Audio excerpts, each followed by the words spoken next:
धान सिंह डोली है जो कल विरोध प्रदर्शन में शामिल थे। आज कल पुलिस ने हिरासत में लिया था, अभी छोड़े हैं। धान सिंह भाई, क्या मामला था, क्यों आपने विरोध किया था?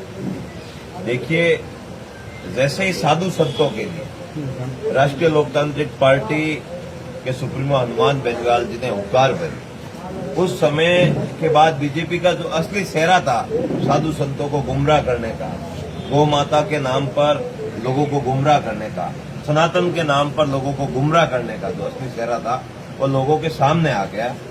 और इसके बाद पूरी बीजेपी तिलमिला गई और उस बयान को ऐसे तोड़ मरोड़ के पेश करके बयान के नाम पर लोगों के अंदर गलत भावना बढ़ने के लिए एक तरह से पूरे के पूरे बीजेपी के नेताओं ने नेताजी के खिलाफ अभद्र टिप्पणियां की। और उसके खिलाफ हम लोग आज बीजेपी के प्रदेश अध्यक्ष मदन राठौड़ जी के खिलाफ राजस्थान यूनिवर्सिटी में हमारे छात्र नेता कमल जी चौधरी, अपने लादू जी, इनके नेतृत्व में ये प्रदर्शन कर रहे थे। हम भी वहां शामिल हुए और सरकार के खिलाफ नारेबाजी की। इस दौरान उनको इतना बुरा लग गया जब बीजेपी के नेता, एबीपी के कार्यकर्ता हनुमान जी का पुतला फूंक के राजी खुशी वहां से जा सकते हैं, तो हम लोगों को पुतला फूंकने से रोकने की आपको इजाजत कौन देता है? ये हमारा लोकतांत्रिक अधिकार है और अधिकारों की रक्षा के लिए हम किसी हद तक जा सकते हैं। ये लोग ये विचार कर रहे थे गिरफ्तार कर लेंगे, डरा देंगे, धमका देंगे। भैया, हम भगत सिंह के दीवाने हैं, हनुमान बेनीवाल जी को मानने वाले लोग हैं और हर लड़ाई को मजबूती से लड़ने वाले लोग हैं। और गिरफ्तार करके क्या बुखार लिया बताओ? ये आगे वापस क्या हो गया बताओ? धान सिंह भाई, पिछले दिनों बीजेपी के ही प्रभारी है राधा मोहन अग्रवाल, उन्होंने सचिन पायलट पे बहरूपिया उनको कहा, भगोड़ा उनको कहा।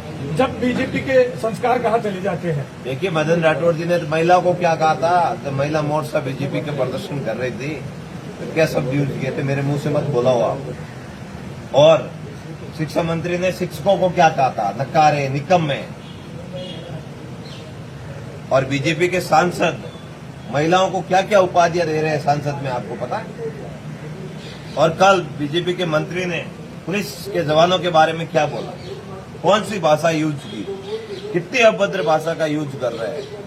और तो और बीजेपी के शिक्षा मंत्री राजकुमार रोत जी से ये कह रहे हैं कि आपका डीएनए चेक कराओ।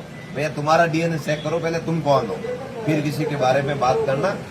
और हनुमान बेनीवाल जी की सेना हनुमान बेनीवाल जी के खिलाफ और राजस्थान के आम आवाम के खिलाफ कोई भी सरकार हो, कोई भी तंत्र हो, कोई भी सिस्टम हो, अगर उन्हें डराने का, धमकाने का प्रयास करेगा तो हम लोग उसके खिलाफ मजबूती से लड़ेंगे। बीजेपी के एक मंत्री जी कह रहे थे कि हनुमान बेनीवाल जी धरनों का रिपोर्ट कार्ड पेश कीजिए। भैया, सरकार आपकी है, आप अगर अच्छे काम करते तो मुझे नहीं लगता हनुमान बेनीवाल जी को धरना देने की आवश्यकता होती है। मैं उन माननीय मंत्री जी से निवेदन करूंगा कि आप अपनी सरकार का 2.5 साल का रिपोर्ट कार्ड पेश कीजिए। इसमें कितने पेपर आउट हुए, ओएमआर सीट के घोटाले का कौन जिम्मेदार, नीट के छात्रों के साथ जो कुठाराघात हुआ है, पेपर लीक हुआ, उसका कौन जिम्मेदार, और आपने पिछले 2.5 साल में कितनी वैकेंसियां निकाली है, युवाओं के साथ कौन सा आपने अच्छा व्यवहार किया, उसके बारे में मुझे बता लीजिए। हम आपको मान जाएंगे।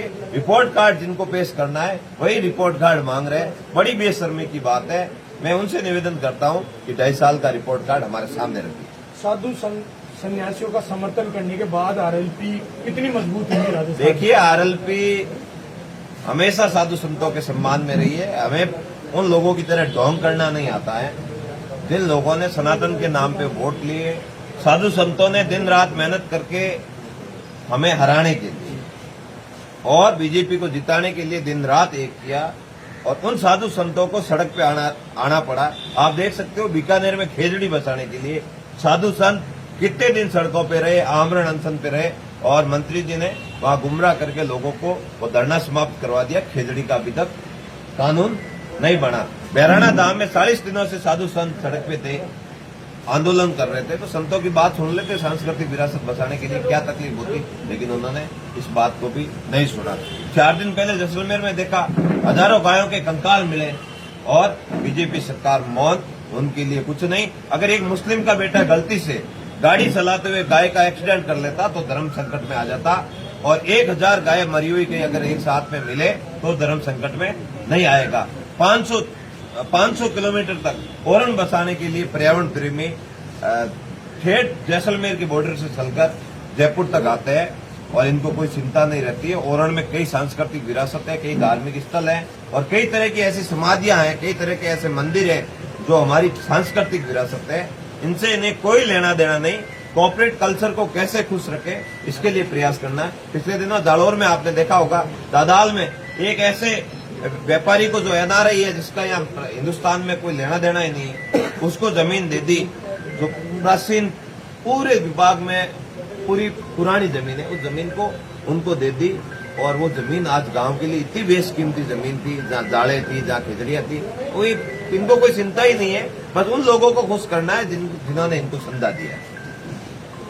हनुमान बेनीवाल जी ने टोल को लेकर भी बड़ा प्रहार किया था सरकार के ऊपर, टोल मत दो, उसको लेकर आप टोल तो हम देते ही नहीं है, करार किया हम तो देते ही नहीं है। नेताजी ने तो एक ही कहा है, राजस्थान में आरएलपी की सरकार बनेगी, उस दिन से टोल मुक्त राजस्थान है और जब तक हम सरकार में नहीं है तब तक राष्ट्रीय लोकतांत्रिक पार्टी का कार्यकर्ता टोल नहीं देगा। रात भर आप थाने में रहे हैं, पुलिस ने पिटाई कुटाई भी की। दिमाग खराब है क्या पुलिस का पिटाई कुटाई करना?